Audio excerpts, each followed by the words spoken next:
A heartfelt chat with Dr. Foojan. Hello, everyone. Welcome to the Inner Voice Show. I'm Dr. Foojan Zeine and have Sean in studio. This is a show about what matters the most in life: our mind, our thoughts, our feelings, actions, relationships, and our fulfillment in this beautiful journey of life. Now, in this show, I'll bring you the latest research about the line getting increasingly blurry when it comes to autism diagnosis. And then I will speak to Ron Sandison, the author of A Parent's Guide to Autism, a practical advice. Ron Sandison himself has autism and the spectrum, and he is the founder of Spectrum. So it'd be an interesting conversation to have with him from his own experience and what he can tell us and all of the parents out there about how to treat their children and how to parent their children who have autism. You can call us on this studio line if you like to speak to me or Ron, 951-922-3532. And be sure to listen to my podcast on iTunes and Stitcher and share it with your friends and tell them to send it, listen to it and give me a review. For all of you guys, please give me a review. Go to Foojan.com and write me a note to either text me or email me in what are the topics that you like to hear and for us to chat about. We'll be right back with the tip of the week.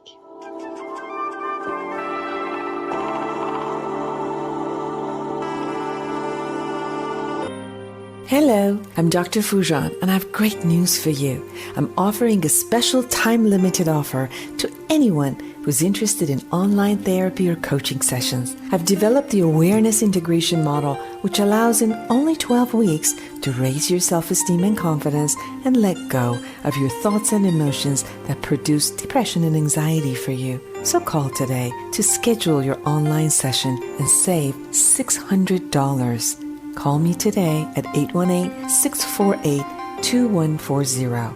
That's 818-648-2140, or go to www.foojan.com.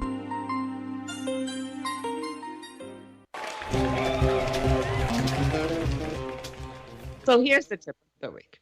I've been working on the concept of authenticity with my clients, with myself, all of it this week. So first, let's define, what is authenticity? I know that we hear this word a lot recently. So being real, being and acting based on who you really are. Authenticity is about presence, living in the moment with conviction and confidence and staying true to yourself. So how could you stay true to yourself? How do you define who yourself is? With the awareness integration model, you can utilize the steps to see who the authentic you is. Now begin observing your thoughts, feelings, and behaviors and the impact that it has on yourself and others. Through this observation, you will see your strengths, shortcomings, and dualities. More than anything, your dualities. This is where you can utilize your strengths to support your shortcomings. Yeah, I mean, when you look at yourself, there's so many strengths that you have. That's what's pulled you through. And yes, there are areas that you are vulnerable at. And the recognition of that, you could take the strengths and help the other side. Or you can learn skills to support your shortcomings or vulnerabilities. You can also work through your dualities and bring them together or align them. We all have dualities. There's a part of us that needs or some needs or wants a desire or something, and then obviously another part that completely needs and desires something opposite, or that our desire pulls us through a particular act, and our principles or what we think we should or what the society expects us could be completely something else, and that's how the dualities get created. But if we're not really looking at who we are and what our passion is and what our desire is, and bring those two together, how is it that we can actually be and do and have what we really want, and yet have the other part of us, which is also important, whether it's wanting the acknowledgement of others, wanting to be with others, which might be different to within our desire. So sometimes it's like, there's selfish parts of us and then all of the self actualized part of us, and the two of them would create a lot of dualities. But the authenticity is really acknowledging the two parts and either bringing them together, aligning them, or choosing one part of it. Now, when it comes to choosing the principles that you want to operate from and act on those principles regardless of the circumstances, it what brings you in an authentic place. So when your thoughts, feelings, actions align is where you live your authenticity. Your authentic self is the accumulation and a wholesome of all your parts and the values that you hold. There's an unshakable inner power, literally an unshakable inner power you will live when you live your authenticity. It's an amazing feeling. That's why I call it unshakable, because the fear and anxiety is not necessarily there when you are being authentic to yourself. Because even if there's a fear and anxiety about a part of you that's vulnerable, unknown, and all of that, your reliance and knowledge of your strength will pull you up, and that's where the power shows up. So, live authentically. It's the you that needs to live, and expressing yourself from all of that. And trust me, when people know you as someone authentic, they trust you, they can rely on you, and they give much easier of themselves to you because they also trust you because of your authenticity. So live your authentic self. Don't go anywhere. We'll be right back with the latest research.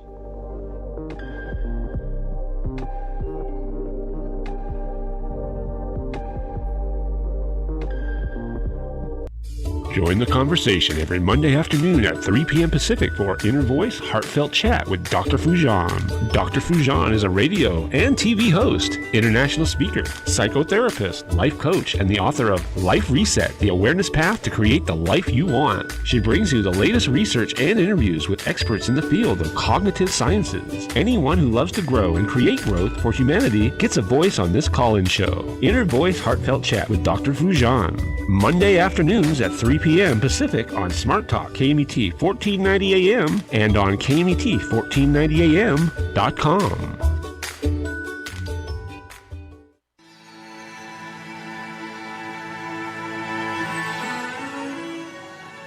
So, is it autism? The line is getting increasingly blurry. So, around the world, the number of people diagnosed with autism is rising.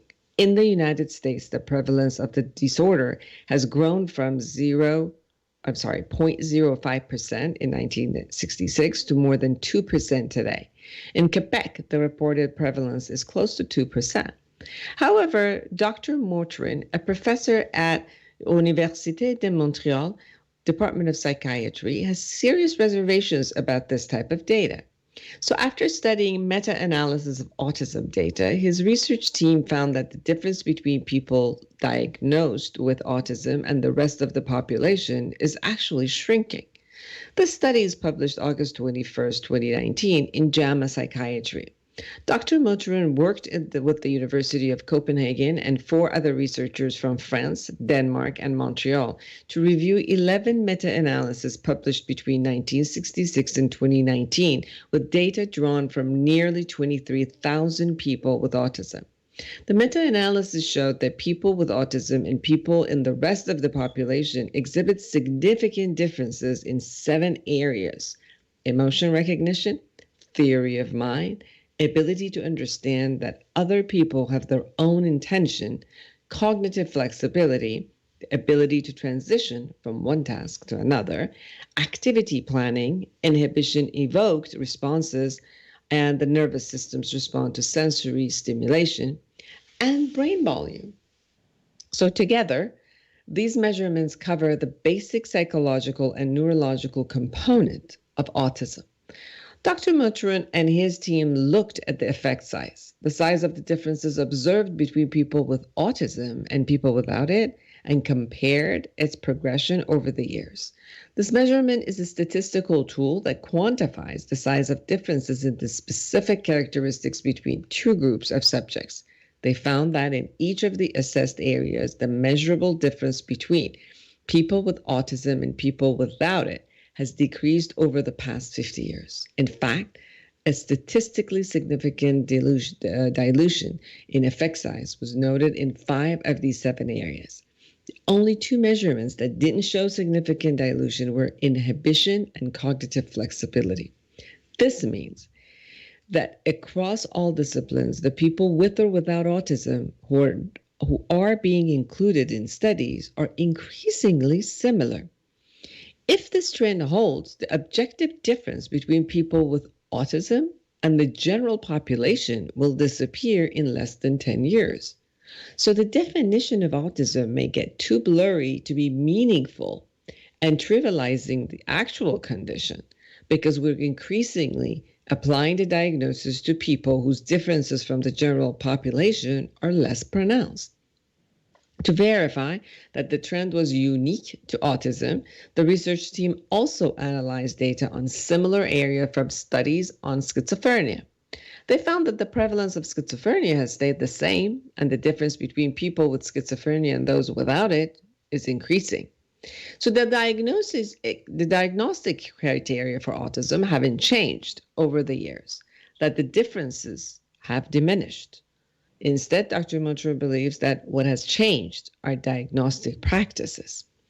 3 of the criteria for an autism diagnosis are related to sociability. He said 50 years ago, one sign of autism was a lack of apparent interest in others. Nowadays, it's simply having fewer friends than others. Interest in others can be measured in various ways, such as making eye contact. But shyness, not autism, can prevent some people from looking at others.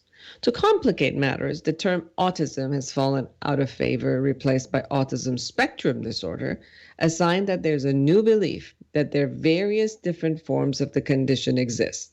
This has prompted some people to question whether autism exists at all. And yet, autism is a distinct condition. Our study shows that changes in diagnostic practices, which have led to false increase in prevalence, are what's fueling theories that autism doesn't really exist.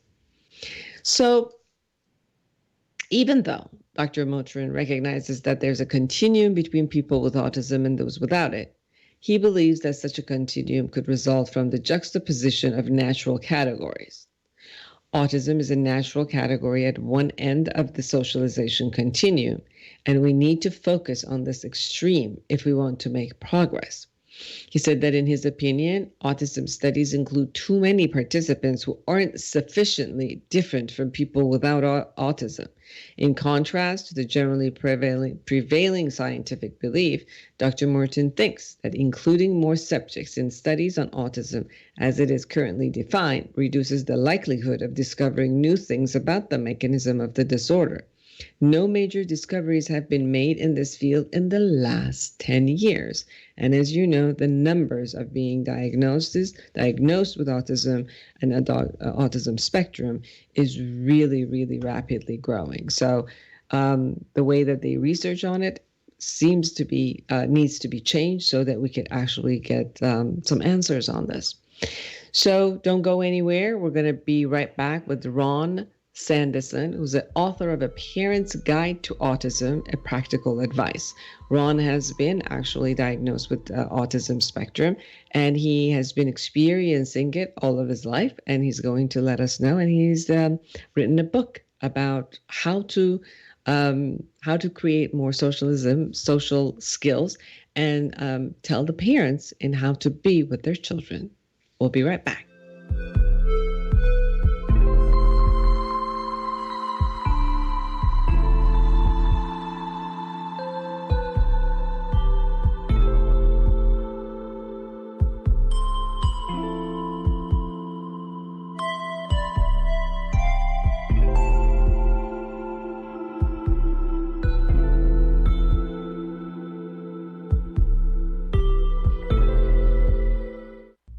Join the conversation every Monday afternoon at 3 p.m. Pacific for Inner Voice Heartfelt Chat with Dr. Foojan. Dr. Foojan is a radio and TV host, international speaker, psychotherapist, life coach, and the author of Life Reset, The Awareness Path to Create the Life You Want. She brings you the latest research and interviews with experts in the field of cognitive sciences. Anyone who loves to grow and create growth for humanity gets a voice on this call-in show. Inner Voice Heartfelt Chat with Dr. Foojan. Monday afternoons at 3 p.m. Pacific on Smart Talk KMET 1490 AM and on KMET1490AM.com.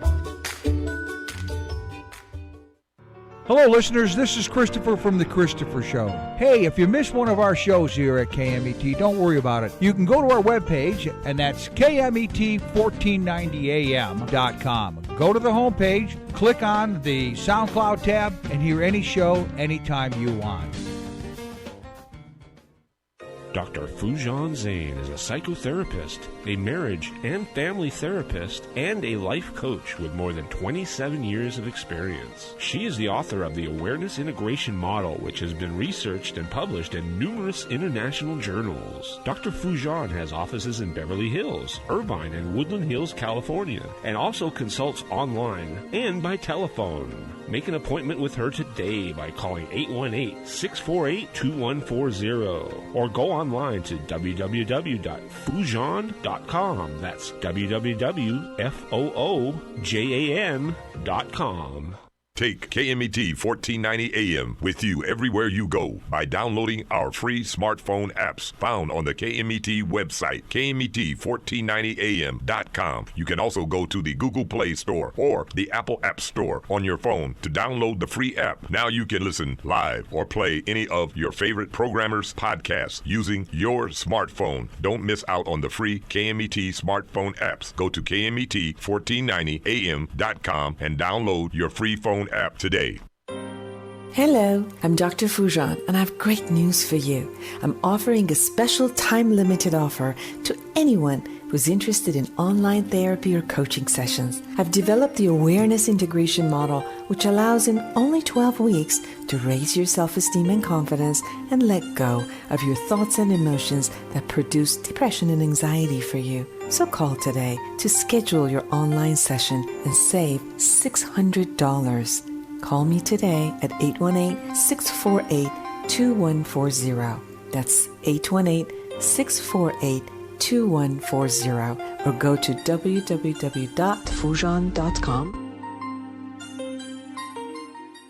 Take KMET 1490 AM with you everywhere you go by downloading our free smartphone apps found on the KMET website, KMET1490am.com. You can also go to the Google Play Store or the Apple App Store on your phone to download the free app. Now you can listen live or play any of your favorite programmers' podcasts using your smartphone. Don't miss out on the free KMET smartphone apps. Go to KMET1490am.com and download your free phone app today.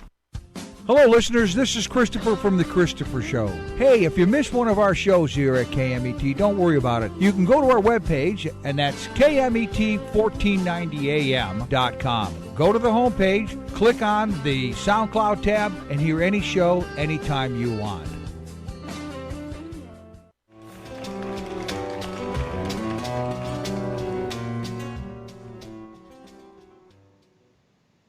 Hello, everyone. Welcome back to the Inner Voice Show. I'm Dr. Foojan Zeine, and I'm excited to have Ron Sandison, who's an author of A Parent's Guide to Autism, a Practical Advice. He works full-time in the medical field and is a professor of theology at Destiny School of Ministry. He's an advisory board member of Autism Society Faith Initiative of Autism Society of America. So welcome to my show, Ron. Oh, thanks so much for having me on your show. It's great to be on your show. Oh, it's wonderful. I was reading actually through your website a bit, and I was reading through your kind of life history. Would you mind letting our audience and listeners know that what your experience have been with autism? Oh, thanks. I'd love to share my experience with autism. I was diagnosed with autism in 1982. When I was diagnosed with autism in 1982, only 1 in every 10,000 people were diagnosed with autism. Now it's that 1 in every 59 children will be diagnosed with autism in the U.S. and 1 in every 37 males. So it's much more prominent in males than in females. 3 out of every 4 people with autism diagnosed are males. And autism affected me with communication ability.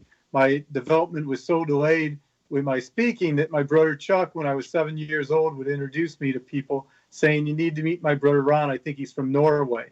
And he'd have me talk and no one could understand what I was saying. It also affected my ability to socially interact with other children. I had very few friends all through middle school until I got to high school and became a star track runner. And then I made friends with the people on the track team and my teammates, and the rest is history, you could say.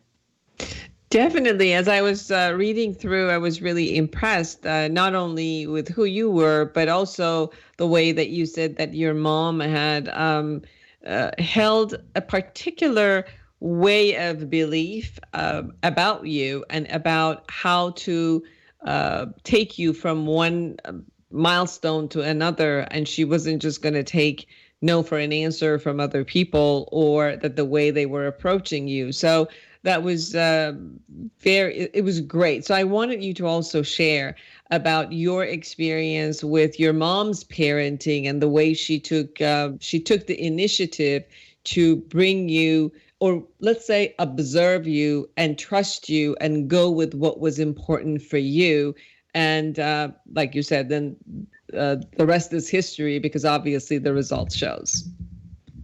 Yeah, my mom noticed I had a great ability for memorization. I can quote word perfect over 10,000 Bible verses. I can also quote the whole book of Mark from Greek into English. And I also can quote over 5,000 quotes. And when I was younger, I could tell you every fact about every animal in the U.S.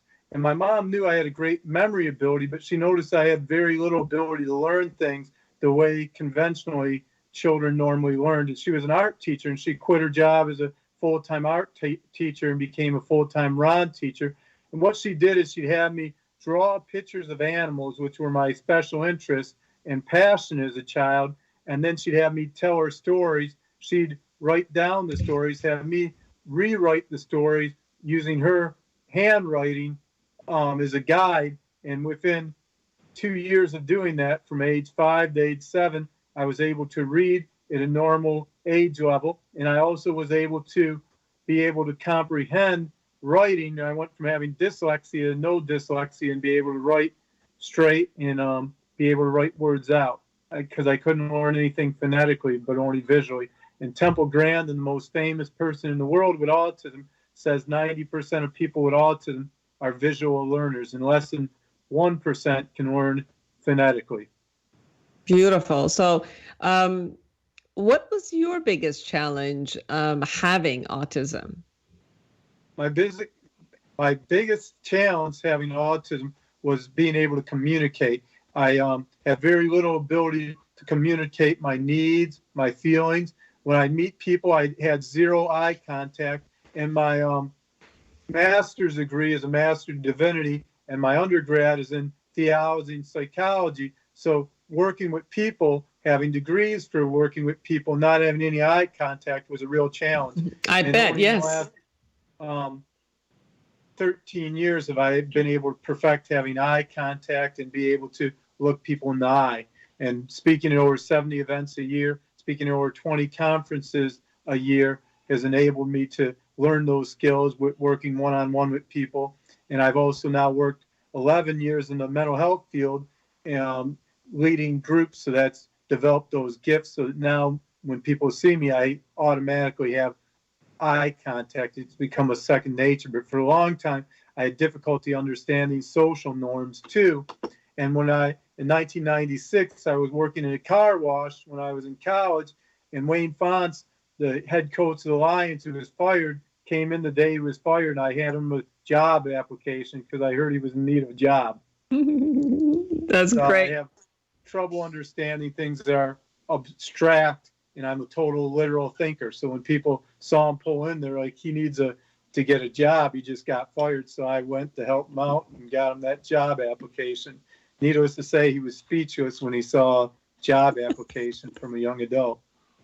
Well, this is something that I was actually thinking before meeting you today, which is two of the biggest challenges. One is, like you said, the social ability of being among people, eye contact, and connection to other human being is one of the challenges that most people who are diagnosed with autism have. And then the other one is exactly what you said, abstract thinking, where one of the ways that I know with my clients, many times I experience beyond the connection of one-to-one, it's also the literal aspect. Like when I ask questions that are a little bit more abstract and, my clients kind of stop and look at me and only give me a very specific answer to what I ask, literally to the question, and not really take on the bigger picture, usually is when I look at and try to rule out autism. So, and then it's interesting because then you went into theology, which is all abstract. So it's interesting. Like now you are a speaker, you go around the world and speak to everyone, you connect to people as a minister. And you chose a field that is completely abstract, and everything about it is abstract. So let's talk about going from one extreme to the other by you learning the challenges that were there and learning the skills and moving one by one and actually going to the other side of it, which is creating a mastery of it. Yeah, I actually published my second book. It's on theology, and the actual title of it is Thought, Choice, Action. So it's an abstract book because the book is on St. Augustine, and St. Augustine is one of the most abstract theologians of our time. And what's interesting is that even the great theologian St. Augustine in the 4th century noticed that there was neurodiversity and wrote on neurodiversity. And the way he describes neurodiversity is this way. My mentor, St. Ambrose, is a genius. He's able to read without reading out loud. And in the 20th century, everyone who can read without reading out loud. But in the 4th century, during the time St. Augustine wrote, only 5% of the Roman Empire could read, and those were the educated people. And of that 5%, only about 7 to 10% could read without reading out loud, where everyone today who can read without reading out loud, which shows we're neurodiverse from the 4th century. And that's part of the reason I chose to share his insight in my second book. And he also had a great idea called the tripolarity theory, that every event has three main causalizations: good, which is God; evil, which is the devil or some evil enmity; and then 3, choice. And that our interaction between good and evil determines our perspective of how we view things. And it's a very abstract idea, but when you meet people, usually they see events in one of those 3 ways of occurring. So how did you practice going from the type of a literal thinking toward abstract thinking? I started to become more abstract in my thinking as I became more educated. I started reading a lot. I've read over 1,000 books during the last 10 years. I've also, with speaking more one-on-one with people, I started to learn what sarcasm is, learn what figure of speech is, and learn how to tell the difference. And also I've learned, once I started having better eye contact, I started learning how to interpret body language, and being able to do that has been able to enable me to think more abstract and realize sometimes you got to filter what you say. And I look back at some of the things I've said over the years and how embarrassing they are now. One time I was asked with a job interview in Flint, where there's a high murder rate of at the time there was about 40 murders a year in Flint. They asked, have you ever been involved in urban ministry? And I said, is that where you put on a bulletproof vest for physical protection and the spiritual armor for spiritual protection? Needless to say, I didn't get that job. But I've learned over the years to stop and think about what the actual question is, and then to interpret it the right way. Got it. What is autism refined and not cured? Do you mean more like this is a condition that needs to be managed for a lifetime and just get better and better at it, versus having a concept of thinking that, it's a common cold or something that you'll just take something and it's going to be cured. Yeah, autism cure doesn't happen. You don't just leave being autistic. You're always going to be autistic, but you can refine the abilities, your gifts you have, and make them into gifts for independence, employment. What I mean by autism refined is this: is you're walking on the hot black pavement to go to the beach, and all of a sudden you step on a piece of glass on your bare foot. It's jagged, it's sharp. Autism unrefined for me was little ability to have social interaction. It was a lack of ability to communicate with people. It was a lack of understanding social norms, and it was also a lack of being able to filter what I'd say. As much like our president, Donald Trump, what came into my mind, I just say it and not think before I'd speak. But autism refined is now you're off that hot black pavement, you're walking along the ocean, and all of a sudden your feet feel something smooth. It's a piece of glass that's been refined by something greater than itself, by the ocean. And that smooth piece of glass you put on your neck as jewelry, you put it on as the wall as art. And that's what my mom was determined to do with me, take that jaggedness, and through educating me and through helping me learn to be able to communicate, to be smoother in my transition and dealing with people and interacting with people, so I'd be able to have friends, and through friends I'd be able to have employment, and through employment I'd be able to have independence. So it was the idea that through ABA therapy, through speech therapy, occupational therapy, and the different resources out there to refine a kid's abilities so that he's able to gain more independence. And independence is going to be different for each kid on the spectrum. Some independence is not biting the group home co-workers or workers there, and others it's going to be able to communicate and be able to have a job. Not everyone with autism will have a job. So one of the things I'm hearing, and correct me if I'm wrong, is many of the things you said is a natural perspective of what any child has to go through, any human being has to go through in order to be a successful adult, let's say, a functioning adult.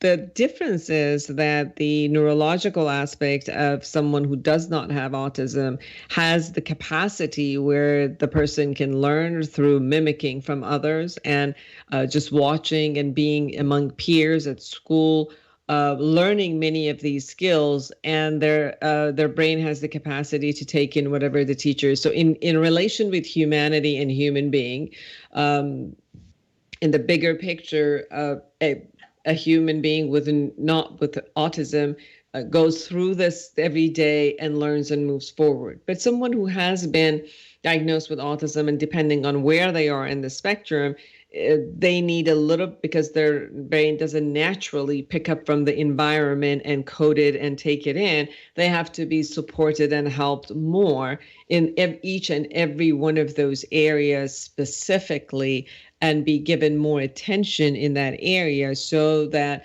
someone with an autism can learn each one of these skills and move forward, versus just expecting them to learn it in a bigger environment of the school and peers. Is that what I'm hearing? Yeah, but the difference between autism too is with typical neural development, there's a steady pace. With autism, there may not be an ability to communicate for years, and all of a sudden that ability pops up and they're able to communicate. And I think that's key too, but you keep moving them in the area, helping them as much as you can, and then leave the results up to where they'll end up being on the spectrum. Because the spectrum, as you mentioned, is huge. You have people who are nonverbal, you have people who are so verbal you wish they were nonverbal. And then you have everywhere in between. There's an old saying, you met one person with autism, you met one person with autism. But that neurodiversity is such a different ability to progress. It doesn't progress at a normal rate, which makes it harder too with using ABA therapy and all the therapies out there, because you don't know what's holding back that progression, and you don't know how far someone will be able to progress, because you have some people who are nonverbal, like Armani Williams, till age 5, and now he's a NASCAR driver, or Tarko, who was nonverbal till age 3, and now he's a baseball player professionally. So that's what makes it hard in the therapy realm of autism. You don't know the full potential, and some will never progress to being able to reach their full potential, and some, their full potential may be living in a group home, but not scratching or biting the workers in the group home and being able to control themselves, and they'll be nonverbal. So it's a vast spectrum. So you're saying that the limitations are so different from one to the next person that all we could do as a parent and a society is to create the skills building facilities or skill building criterias so that each person can see if their potential leads them to that. And if it doesn't, then they will maintain as the highest potential that they can function at any level. Yeah, that's exactly it. And then, but then it takes pressure off the parents to think that if they have a kid who's nonverbal and he's 25 years old, it's not that they were a bad parent. And even if they gave 100%, sometimes the child will be nonverbal. I was just talking to a guy the other day. His son's about 27 years old. He's nonverbal, but you can tell talking to dad, the dad's done everything he can. He showed love as much as he can, but he still has to change his son's diaper.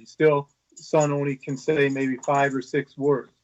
But that son has probably reached his full potential because the dad gave 100% and used every resource he had available.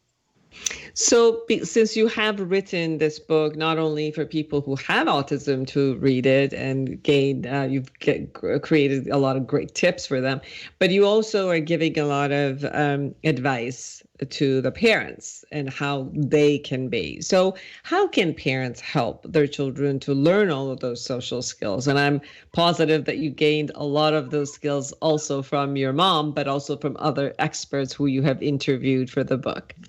There's a saying, a proverb, iron sharpens iron. And I think the best way, and my third book I just finished writing with Krugel's publishing in fall 2020, I interviewed 20 of the most remarkable people in the world on the autism spectrum. And all of them had one thing in common, where they learned social skills. The parents put them in situations where they'd be interacting with other children.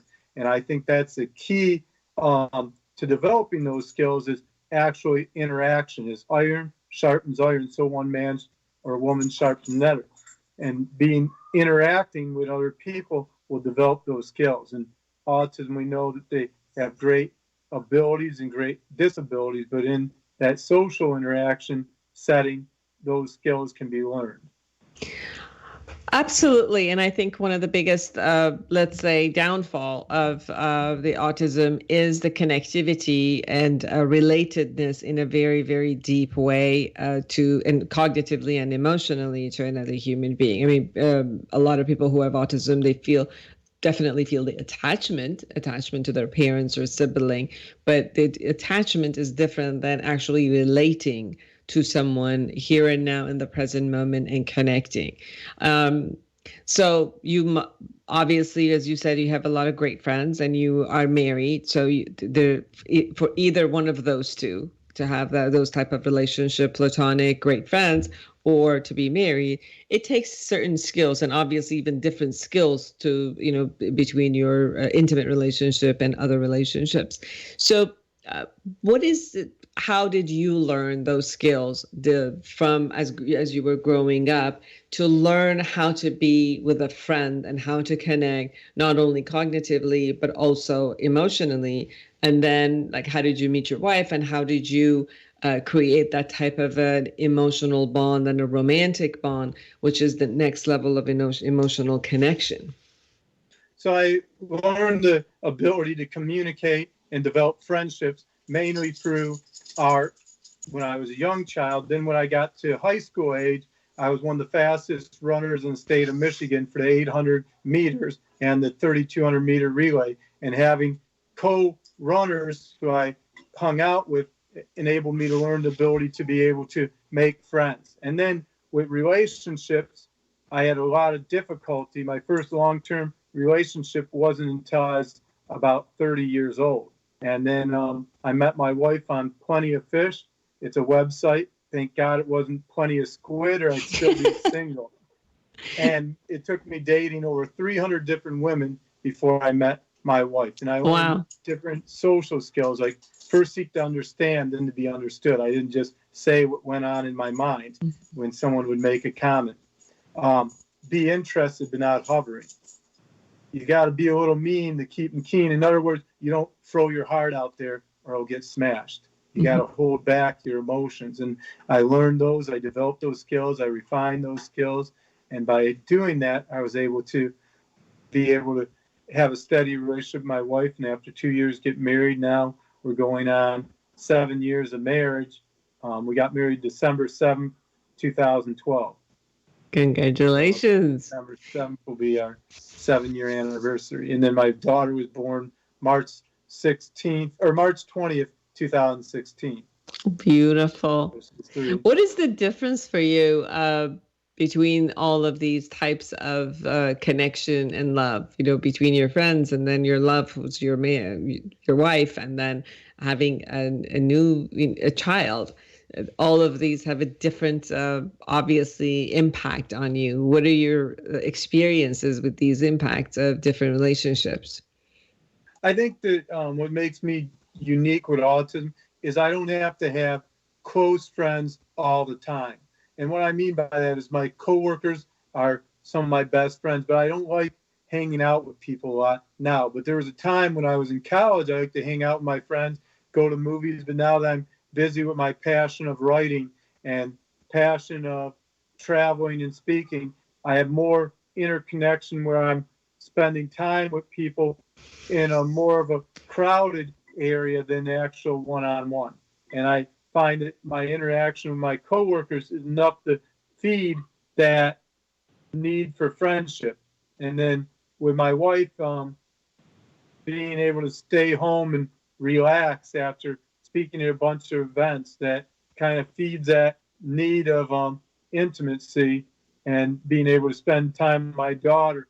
But a lot of times with autism, we don't spend as much time one-on-one, where our interests kind of our passion that feeds that desire for intimacy. We find it more in our pursuits that we're doing or our special interests.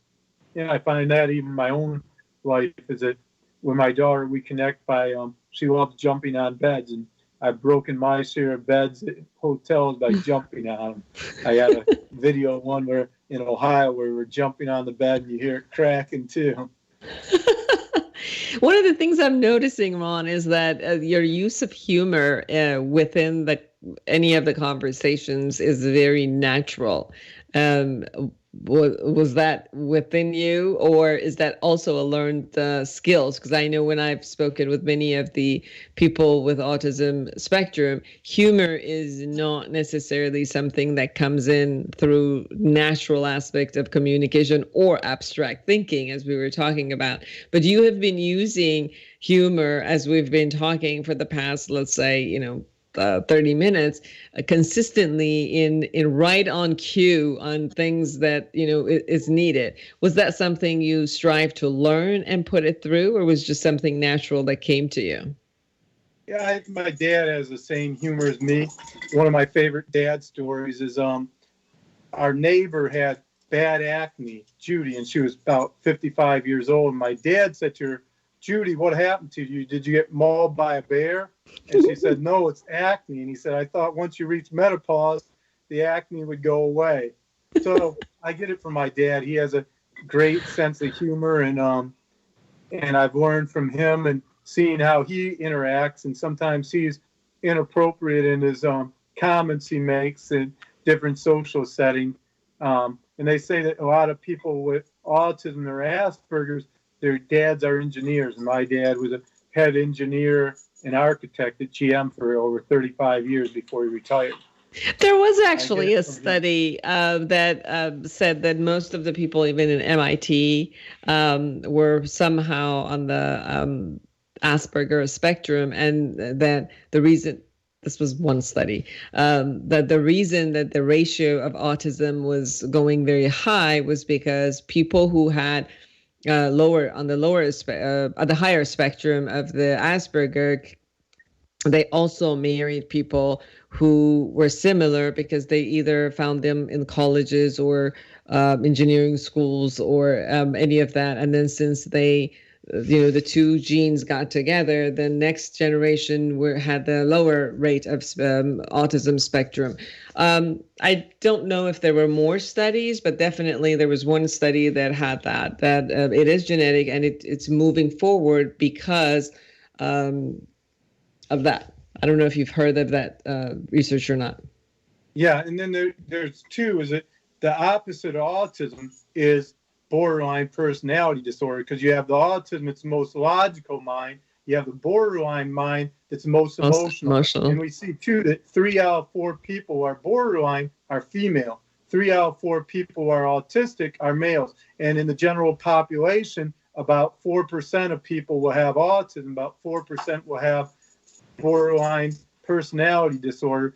And it's the same if you go to an elementary classroom, you'll see maybe 2 guys and the rest are all female. You go to an engineering class, you'll have 2 female and the rest are guys. So we see that it's part of the whole genetic makeup of males and females, that men are going to be more logical, women are going to be more emotional, and that spectrum of emotions, if it becomes too great, you get someone who's borderline. And if you have someone who's autistic and you have more of a logical, systematical, repetitive mind, it's going to end up on the autism spectrum. And so if we get a borderline woman, if we get a borderline woman to marry an autistic man, then we'll have the next group to just come in with the balance, right? Yeah, you'd either have a social worker or you'd have probably outgoing engineer. There you go. But the thing is that when you see that happen, is a lot of times they drive each other nuts. I know. I've seen that happen before. And then this kid still can turn out autistic in the case I was thinking of. Now, you have spoken in your book about why having a mentor is so necessary for children with autism. Say more about that. Yeah, the reason a mentor is so important is a mentor can help you learn those skills, develop those skills. And also with autism, you have great high points, mountains of abilities, but you have also great valleys that you're unable to necessarily transform or change. So the compensation comes from the mountaintop experience and abilities rather than where the valleys are. And for me, my mentor was Dr. Jack Van Impe, who's a world-renowned TV evangelist. And I actually got to work one-on-one with him. He was filming his TV show, and he hits his head and says, I can't remember the verse. I said to him, that's Psalms 8:2, Matthew 21:16, from lips of children and infants you have ordained praise. And his TV producer said, I'm not going to let him know. The intern showed him up. But his gift is very unique. He's able to quote word perfect 10,000 verses, and I'm able to quote 10,000 verses. So he's found that I was the only other person he ever met with that ability. So he took me under his wing when I was in college and allowed me to be his intern. And those very unique gifts enable us to do things that other people aren't. And then by working with Dr. Jack Van Impe, I was able to learn how an international ministry works, how to better interact with people. And that was my special interest at that time, ministry. And it helped me refine my ability to be a minister myself and have unique experiences.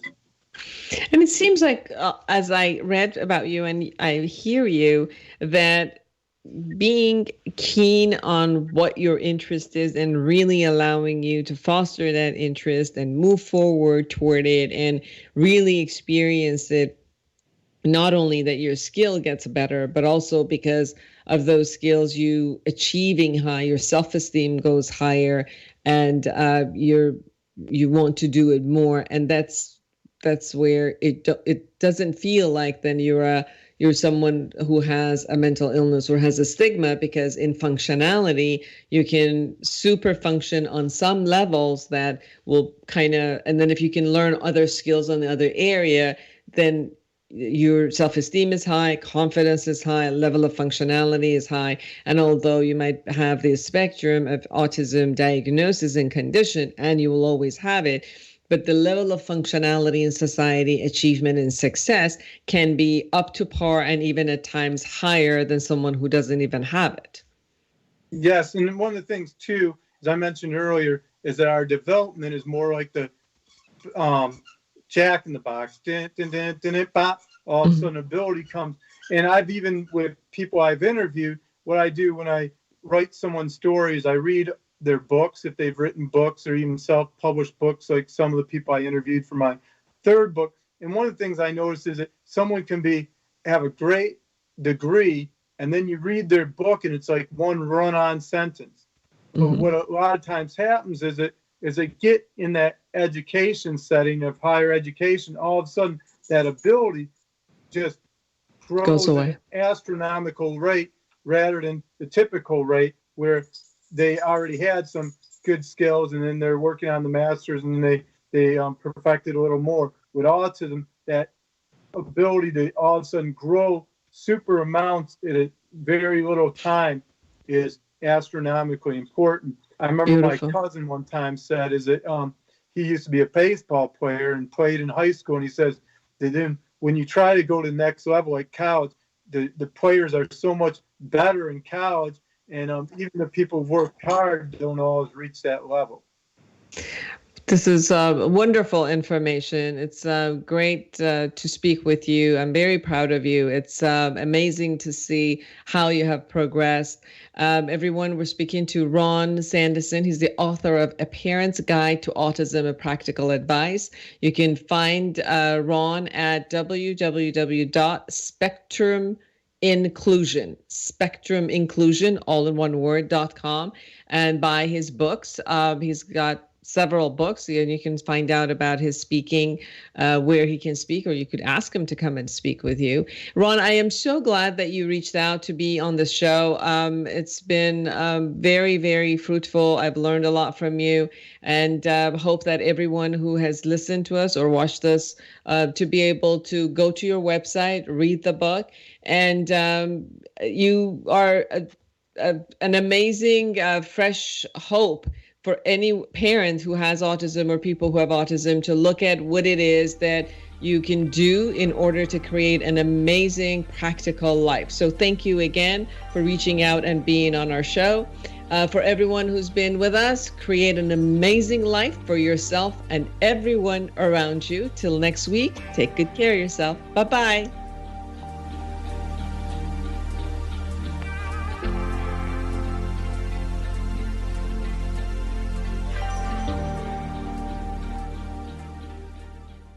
The Inner Voice Show is a dialogue between the host and the listeners about their relationships. This show is not an attempt to assess, diagnose, or treat any mental health or illness condition. Please consult your physician, psychiatrist, or psychotherapist for personal matters. Serving the Inland Empire and desert communities, this is 1490 AM KMET, Banning, Beaumont, Redlands, and